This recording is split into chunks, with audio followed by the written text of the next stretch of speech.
ओम प्रकाश का medical store अपने स्थान के कारण काफी पुराना और अच्छी स्थिति में था, लेकिन जैसे कि कहा जाता है कि धन एक व्यक्ति के दिमाग को भ्रष्ट कर देता है, और यही बात ओम प्रकाश जी के साथ भी घटित हुई। ओम जी बताते हैं कि मेरा मेडिकल स्टोर बहुत अच्छी तरह से चलता था और मेरी आर्थिक स्थिति भी बहुत अच्छी थी। अपनी कमाई से मैंने जमीन और कुछ प्लॉट खरीदे और अपने मेडिकल स्टोर के साथ एक क्लिनिकल लेबोरेटरी भी खोल ली। लेकिन मैं यहाँ झूठ नहीं बोलूंगा कि मैं एक बहुत ही लालची किस्म का आदमी था, क्योंकि मेडिकल फील्ड में 2 गुनी नहीं बल्कि कई गुना कमाई होती है।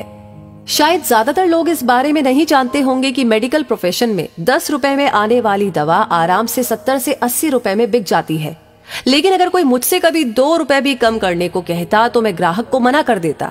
खैर, मैं हर किसी के बारे में बात नहीं कर रहा हूँ, सिर्फ अपनी बात कर रहा हूँ। साल 2008 में गर्मी के दिनों में एक बूढ़ा व्यक्ति मेरे स्टोर में आया। उसने मुझे डॉक्टर की पर्ची दी। मैंने दवा पढ़ी और उसे निकाल लिया। उस दवा का बिल 560 रुपए बन गया।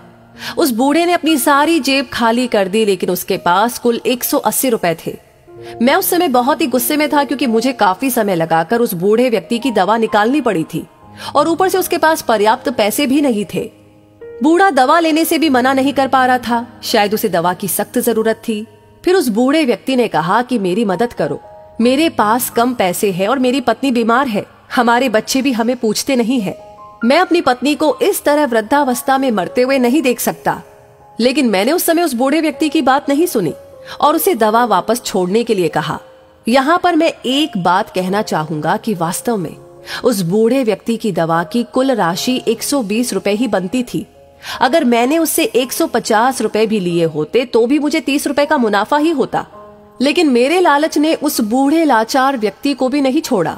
फिर मेरी दुकान पर खड़े एक दूसरे ग्राहक ने अपनी जेब से पैसे निकाले और उस बूढ़े आदमी के लिए दवा खरीदी, लेकिन इसका भी मुझ पर कोई असर नहीं हुआ। मैंने पैसे लिए और बूढ़े को दवाई दे दी। समय बीतता गया और साल 2009 आ गया। मेरे इकलौते बेटे को ब्रेन ट्यूमर हो गया। पहले तो हमें पता ही नहीं चला, लेकिन जब पता चला तो बेटा मृत्यु के कगार पर था। पैसा बहता रहा और लड़के की बीमारी खराब होती गई। प्लॉट बिक गया, जमीन बिक गई और आखिरकार मेडिकल स्टोर भी बिक गया। लेकिन मेरे बेटे की तबीयत बिल्कुल नहीं सुधरी।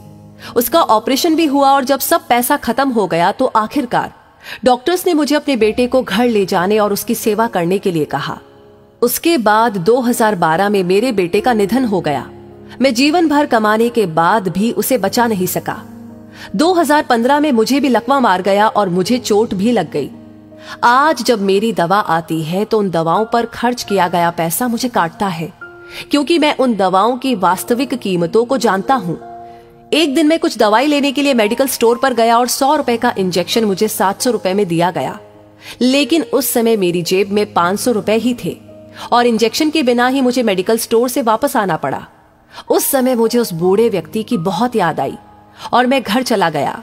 मैं लोगों से कहना चाहता हूं कि ठीक है कि हम सभी कमाने के लिए बैठे हैं, क्योंकि हर किसी के पास एक पेट है, लेकिन वैध तरीके से कमाए। गरीब लाचारों को लूट कर कमाई करना अच्छी बात नहीं है, क्योंकि नरक और स्वर्ग केवल इस धरती पर ही है, कहीं और नहीं। और आज मैं नरक भुगत रहा हूं। पैसा हमेशा मदद नहीं करता।